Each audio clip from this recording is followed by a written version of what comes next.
You ready? Yeah.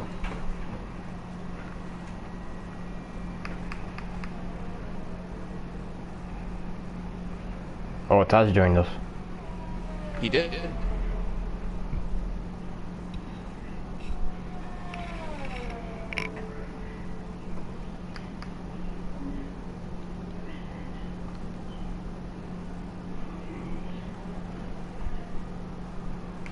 Hello and good afternoon everyone to UNF1, and this is Tier 1 for the Belgian Grand Prix. We are here at the circuit you all know and love, the Circuit des Spa-Francorchamps, here today at the Tier 1 race, Round 7 Belgian Grand Prix.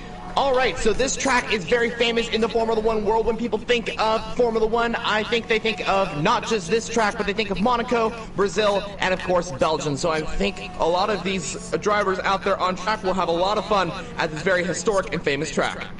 Alright, let's quickly talk about this circuit real quickly. We're here at Spa-Francorchamps Belgian Grand Prix. This track has 20 turns that make up the 7.004 kilometers of this track, and Mercedes driver Valtteri Bottas in the real world F1 setting the fastest lap with a lap record of a 146.286. Alright, and so this track is going to be very interesting for overtaking. A lot of people will be making the best overtakes down the Lawn Kemmel Straight after you come off that Arouge Radion section, and drivers could make the move into that Arouge section, but I think they're going to have a lot of have a lot of courage to go through that side by side, and so we'll have to see if we can point the cameras at that section of the track.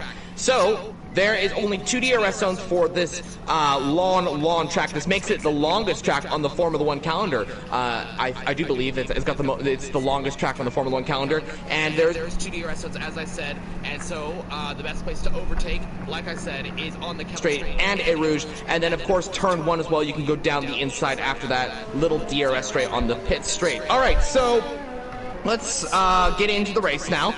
The action with the attention to the track itself, we'll put that aside for a little bit, and we gotta focus on our race here today. Okay, so guys, you are joining us in qualifying our Q1 session here today at the end of this, and in the comms booth here today for the first time, I do believe, in our UNF1 round set, or UNF1 Tier 1 session. It's the first time we have done this together on UNF1. Vapor Noah joins me as Broomhandle 914. Welcome, Vapor Noah. Welcome to the commentary booth of the UNF1 Tier 1 race. I'm so excited to be working with you on UNF1. And what are you looking forward to from all these drivers here today at Belgium? Hello, good afternoon, everyone. This is our beautiful Sunday race day.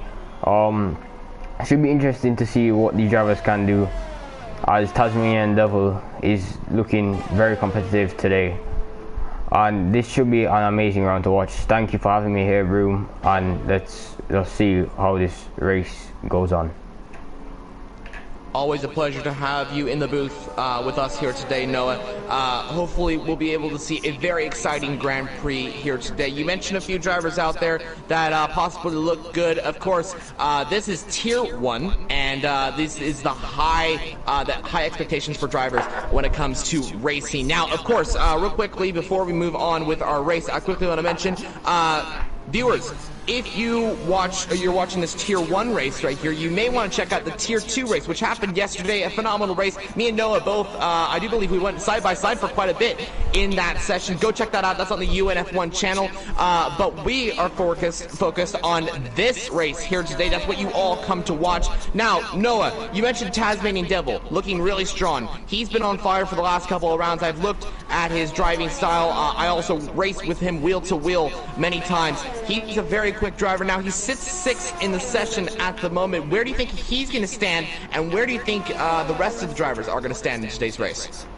Well, as you mentioned, Tasmanian Devil is looking very competitive this whole season, but I don't think Taz put in his best lap in this Q1 session, as Tasmanian Devil is a relatively quick driver, and will be battling with Veloce today, as I do believe they are tied for race wins, and they are only separated by a few amount of points. It should be interesting to see what Tasmania can pull out of the bag today, and if he can continue his winning streak, as he won last weekend in Austria, battling hard with Veloce. Yeah, we'll definitely have to wait and see if Taz can continue his winning streak. As you said, of course, he won that race in Austria, like you mentioned, and so we'll see if he can do the same here today at Belgium. Let's talk about his rival at the moment in this championship, Velace, who sits on first place at the moment with a 141.353. And you gotta remember, viewers, this is only Q1. That's how quick these guys are. That's why this is Tier 1, and that's why these drivers are at the highest performance on the entire UNF1 grid. So we're just gonna have to wait and see. But yeah, Velace on pole for the McLaren team at this, or takes the top fastest lap of Q1. We're gonna have to wait and see how Q2 goes. Now, I did want to quickly mention, we did lose 4 drivers in the race. That was Kraken in the Ferrari, I do believe. That's he didn't set a time though, so that's the reason why he's down in 18th. Another driver that didn't set a time was Cliffy7765 in the Haas car. He did not set a time either. He's I'm surprised that he didn't set a time. Maybe we'll have to see why he did not. And then 2 other drivers that did set a lap time but weren't able to get in Q3 are Berries and Bunta. Now, real quickly, we didn't see this on camera, but Noah and me both saw that Berries did retire from the session. I can't remember exactly what happened to him. Did he crash out? Oh, I'm not sure. I did not see either. Maybe someone in the comments can let us know what happened if they are watching the stream. Okay, well, yeah, we'll just have to see how that worked out. I think Berries did retire out of qualifying due to an incident on track. I can't remember exactly what the incident was. I just remember that he may have crashed or something like that. And the fact of the matter is that he is out of qualifying. So we'll have to see if he can make a comeback drive through the field. Many drivers have done that in real F1 and in the virtual world as well throughout gaming history of going through the field, and especially at a track like this that is so interesting. This is a fun little fact, actually. I'm not sure about you, Noah, but this is my favorite track on the entire game, and not just the game, but in motorsport. A lot of people may think otherwise, but in my opinion, this is my favorite track of all time. And I think I'm expecting a very good race here today. And actually, I quickly wanted to mention, and Noah, let me know what you think about this, because this is a very interesting track. You and me both drove the Tier 2 race for our respective teams yesterday, and that was in a rain session. How do you think these guys are going to cope with possible conditions out there as well? Do you think a rain session could come in? And if so, what advice would you give these drivers? Well, knowing the dynamic weather, you never know what might happen. They could have a dry race, they could have a wet and dry race, or just have a full-on wet race. The dynamic weather is very challenging to judge. So we will see, and the rain will definitely make it interesting, as we do know that Velace is relatively quick in the rain and will be putting the fight to Tasmanian Devil if it does rain. But it will be interesting to see what these drivers can do out here today and what the weather will be like for the rest of the race. Well, it is going to be interesting, of course. Like you said, drivers like Velace are very quick in the rain, and that's a skill that not many drivers do have to do. So it's very interesting to see how that worked out. Hopefully, if we do get a rain session, we'll see those very talented drivers come out. And I want to quickly mention, here at Belgium, we have a lot of rain that incomes this circuit. Sometimes in Formula 1, I think most notably the race. It actually wasn't even the race; it was qualifying when this happened. 2018, if you guys can remember this, 2018 when the Force Indias qualified P3 and P4 due to a rain qualifying session. So rain can hit the track very easily here, as this is this is Belgium, so it rains a lot. Anyway, though. Let's not talk about weather. Let's more talk about these tires and the drivers on track and how they're going to cope with these particular tires that are going on. At the moment, Noah, we've seen a lot of drivers out there on the medium tire. Is that the right strategy for around here? I mean, if they're driving on the mediums, the question is, can they have the pace to put it into Q3? Because the only reason I would see to go on the mediums is to have a fast ending on the softs if they are doing the one stop. But I don't know, they might be thinking something else other than what we're thinking. But it should be interesting to see what these drivers on the mediums can do. And yeah. Yeah, it should be very interesting to see how strategy plays out here. This is a very long track, but a short number of laps as well. I think it's only 22 laps in our 50% race here today. So drivers will be, it will be an interesting strategy call for all of these guys on track. In my experience, actually, hold on, Daniel loses it there. I think he just lost the car on the exit of the corner. Did you see what happened? Yes, he went a little bit out too. I tried to get on power too early on those curbs, which provide no grip whatsoever, and just went straight into the barrier. That kind of sucks for the Williams driver. Unfortunately, he's off of the gravel. Hopefully he can get back on track. Yellow flag in that section, of course, to alert other drivers that there is a spinner or an incident in that section of the track. But as you said, he went a little bit too wide and just lost grip, and I think that's what happened to him. And maybe that will also be for drivers watching right now that are in this session and for the race as well. Maybe that will let you guys know that to be careful through that section. A quick reminder to how Belgium can be kind of dangerous in certain conditions, in certain corners of the track. I forgot what we were talking about actually. We had a lot of incidents on track, I guess. I think we were talking about tires, if I'm not mistaken. Yes, you're correct. As Taz puts back into the pits, maybe he does have wing damage, or. At the moment, sorry, go ahead, bro. Oh, Chaz. As Wavesy coming to the line here on the mediums, what time can he set? Around the final chicane. Coming to the line. Here comes the Alfa Romeo driver. Can he put it in the possible top 5? And he does, puts it P3. Yep, there goes Waves here. Sorry, VCE Waves in the Alfa Romeo, and hopefully I'm pronouncing your name right there, so sorry if I'm not. He just went into the 142s on the medium. It's very interesting. That is very interesting. I was talking myself. Sorry, go ahead. Oh no, you were speaking first, so go ahead. Yeah, Toss Masala follows his teammate up into P4. As the medium runners are running faster than the soft runners, that is quite interesting to see. I was just gonna say the same thing.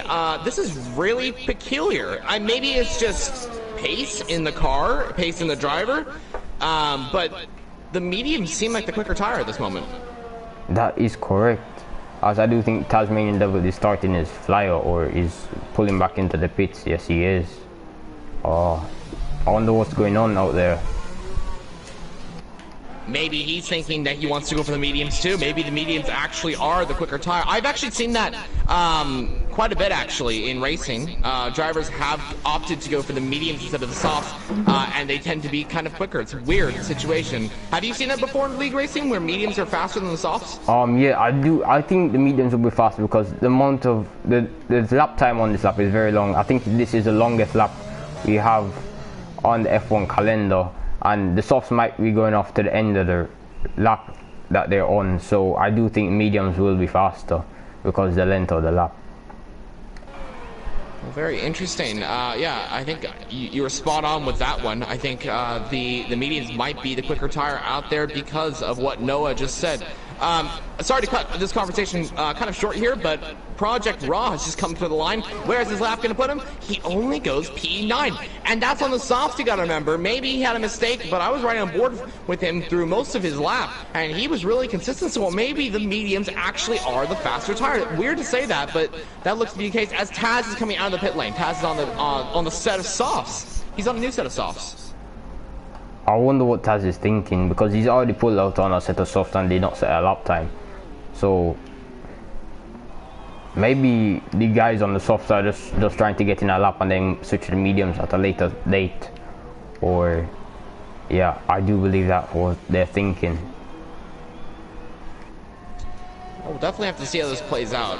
It's going to be very interesting to see what happens at the end of this Q2 session, because you got to remember the bottom 10 are out of qualifying. I do believe it's actually the bottom 11, but sometimes if there's a few, if there's only, like, for instance, in this case, there's only 13 drivers, it may knock out the 10th place driver as well. I've seen that sometimes. It's kind of weird, but anyway, at this moment, Velace still has pole. with a 141.8 on the mediums. That is probably one of the quickest laps I've ever seen, and that's on the mediums. That is correct, but it looks like he's put on the softs to come back out maybe at a later date, or he'll just stay in the pit box and hope his lap time is good enough. As we do have a very slow McLaren in sector 2, entering sector 3, he might just be on a cooldown lap. I think he's got no fuel, because if you look at his miles per hour at the moment, he's just slightly going in the 105, 106, and it looks like he's full on the power right now. So he could be slowing down on purpose, but it looks like he's actually out of fuel. I'm not particularly sure. There is a Williams behind him, though, so he's got to get out of the way. I think Danny Rick spun out. He's on his first hot lap and he's on his second one now. Where can Danny Rick in the Williams put it? Rounds the final chicane, or locks up a little bit there, but takes the corner even nice on the exit. But where does he go? Puts it P2. Oh, that is quick. Second place, and that is 142.0 on the soft. So the soft might be the quicker option. Let's take a look at Taz's lap actually real quickly. We'll trade off between naming these corners and stuff like that. So down into turn 1. Taz is on the soft, by the way. So let's see if he goes quicker. He's through the sections of turn 2 now and up the hill for turn 3 and turn 4. Noah, would you mind taking Taz's lap away? Yeah, as he goes through corner 4 onto the camel straight, I do believe, activates the DRS. He is approaching corner 5 after the long straightaway into the sweep of corner 6. He is now in, as he takes corner 5 equally as nice into 6, into 7 as he grounds corner 8, I do believe, and Broomy can take it back now. Alright, through the hairpin and through the no-name sections of the track. Turn 11 this is. He's gonna, a little bit of a mistake on the exit of that curb, straight onto the power as you come through the fastest section, fastest turn of the entire track. Pouan, this is actually Blanchimont might be a little bit faster, but yeah, there goes Pouan. And then we come through the chicane of campus section, break at the 50-meter mark as we come down into turn 13 and turn 14. This is great little sections from Taz, a little bit wide on some of these corners. As he comes down into turn 15, the double right-hander this is, you can get a lot of on the curb to the left of you, but don't get too wide as you get an invalid lap time very easily. Turn 16, as he comes down that long straight, it's kind of curving back and forth. Now we're going to come into Blanchimont, which is equally as fast as Pouan this is, and this is turn 17. Got to get so close to that curb to the left, then to the right. Turn into the chicane of the bus stop chicane as we come down to the slowest point of the entire track. This is a lot of issues with getting on the power, but Taz does perfectly to get on the power. Where does he go? He will go P4 only for the Mercedes driver. I think there was a little mistakes during his lap, but he does go P4 for Mercedes. That is correct. That's a great lap there from Taz, but he's nowhere near Veloce, who was on the mediums. That's quite interesting still to see. That could have been just a lap for Taz to kind of get used to the car. He did kind of, I think there was a little mistakes during his lap. I think he could definitely do better on that lap. Johnny's about to start a lap as well. He's in the Renault team, which is, I'm the team owner of Renault, so I want him to do good. He's also on the soft tires. Now, he did set a lap on mediums. Do you think he could beat Taz's time, or do you think he's going to go a little bit lower than Taz? What's your prediction for Johnny's lap when it comes to the end? I know Johnny is pretty quick. If he can get his lap together very nicely, as he get in, I do believe, some toe off of that McLaren up ahead. Maybe this is a team play, but Veloce needs to get out of the way of, as he does very nicely. Well, I do believe Johnny can get into the possible top 5 if he does. At the rate of his lap that he's going now, he will get into the top 5, but can he hold it for the rest of the lap? That is the question. Yeah, let's just see how this works out. Johnny through turn 11 now. He's very consistent with his lap, and as you said, Johnny's a very quick driver in many races. I remember racing or commentating actually on him last season in tier, there was only one tier actually in season 1. Johnny was one of the quickest drivers on that grid and still is to this day. So let's see if he can improve on this lap and go further up. Yellow flag in turn 1. I do believe that's driver slowing down to maybe get heat into the tires, but we're not focused on that. We're focused on Johnny R95's lap in the Renault F1 team car. Let's see what he can do. 1 minute and 48 seconds remaining qualifying. Now, Noah, real quickly, if Johnny does not improve on this lap, which I think he will improve on this lap, he will be out of qualifying. Let's see where this lap goes. He's got 1 corner to manage, and that is it. That is correct. Here he comes to the line. Where can Johnny put it? That is P4 ahead of Tasmanian Devil. That is a great lap, and Taz will not be pulling back out, so he can possibly get knocked down into the possible bottom 5 if he's not careful. Whereas I mean, there's a lot of drivers. Oh, sorry, go ahead. Yeah, everyone below him is on a lap, so Taz really needs to be careful here, because the people who are behind him from 9th to 5th are all in that 142, and if they can get a good lap in, Taz will be looking at possibly out of Q2. And something to keep in mind as well is that all the drivers behind him are pretty much on the soft tires. They know they have to get out their laps. I think the first to start their lap is actually he's going to finish his lap is Adam in the racing point here. Let's see how his lap is going to go. And there's a few others that are going to start their laps. We'll take a look at that. Belauche and Taz have both retired from the session. They won't be improving their lap. I think Taz could be at risk here, as we've been saying. Adam's going to come across the line. Where does he go? He goes P6, so he's behind Taz on grid, so Adam's more at risk than Taz at this moment. So very interesting to see. I think the next driver to cross the line will be Daniel. I think he's going to start on lap on the mediums. Do you think he can improve? I mean, due to track evolution, he can probably do it if he can get a very solid lap in there with that Williams car. I do believe he's more than capable of doing it. Can he do it though? That is a question. That is the question, as you said. I mean, look at Belauche's time. He's on the medium, so it is possible. We have seen it before in today's session. So it is possible from Daniel, but like you said, it's the question of can he do it, and we'll just have to see. He's just got to keep focused and see how that works out. Now we still have a nice little battle for those top positions, as the 2 Alfa Romeos are on fast laps at the moment. Those 2 are very quick in the session. I think they can get a great lap, and then further ahead of both of them is the Chaz Verstappen in the Red Bull F1 team car, and he's in 10th place. He's got a lapped car. I do believe the Haas, maybe, I think he's on a fast lap as well, so Chaz may be blocked in certain sections of the track. Looks like Daniel has retired from the session, and that might have been an actual retirement from crashing out. Yeah, that is correct. But Project Raw jumped from 12th on the grid to 8th on the grid. That is a great improvement, but he will be hoping that no one else goes faster below him, because I do believe he'd want to make it to Q3. Or as we just have Jose and Chaz Verstappen rounding the final chicane. Well, here we come, both of them back to back. Who can out-qualify him? And it's 6 and 7. Chaz.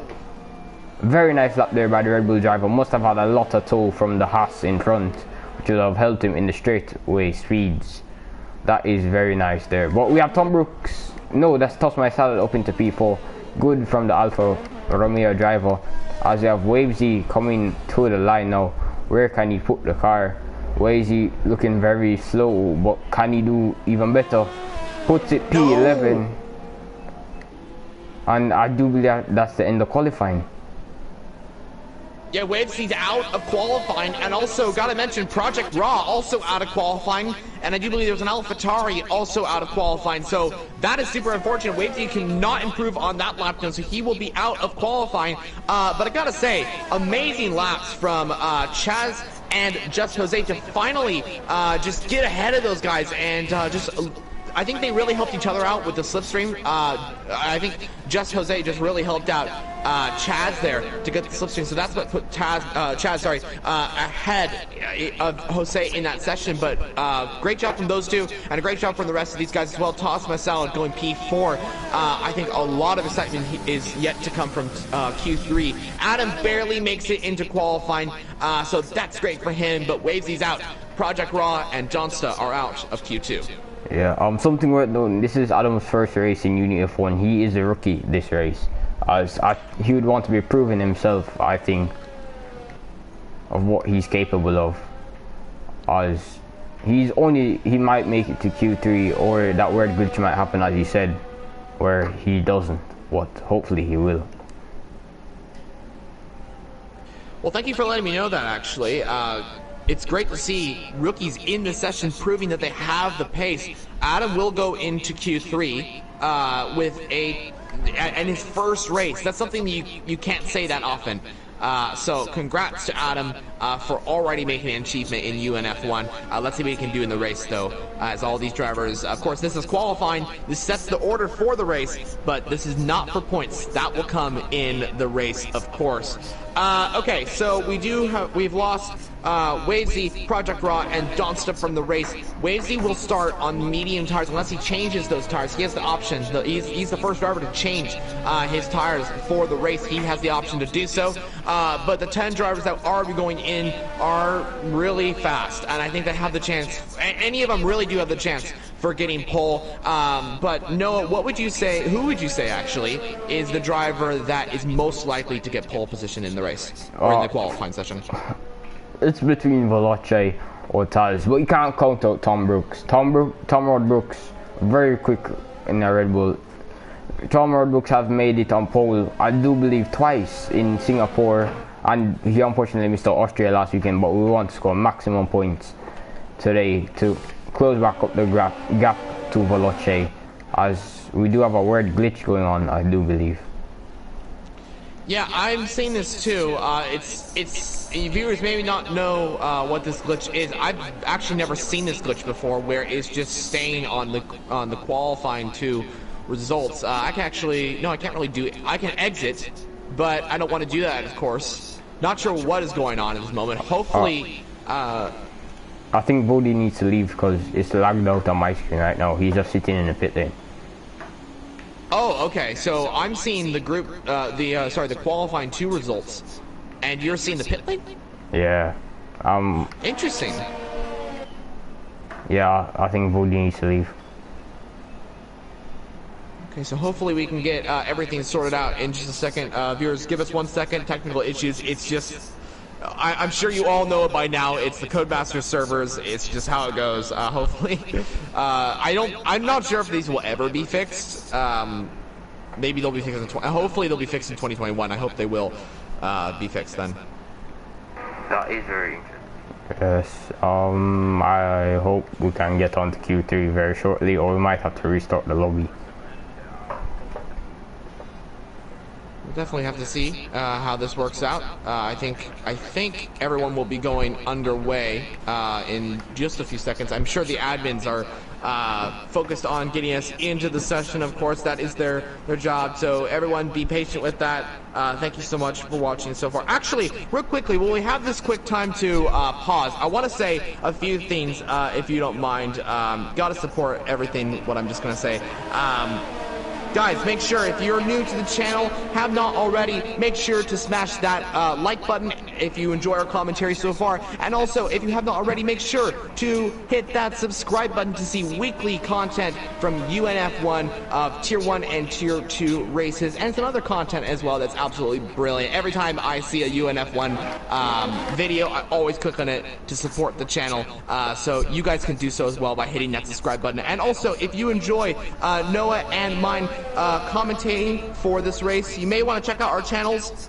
Mine, of course, is Formula Jonah. You can go check that out on YouTube. And Noah, I do believe yours is Vapor Noah, right? Yes, that is correct.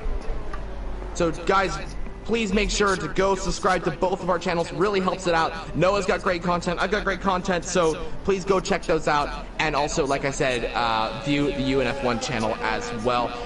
Anyway, though, with all of those little announcements aside, little things to say, I think we're still in this Q2 session, or we're still in this this session waiting to go to the next qualifying.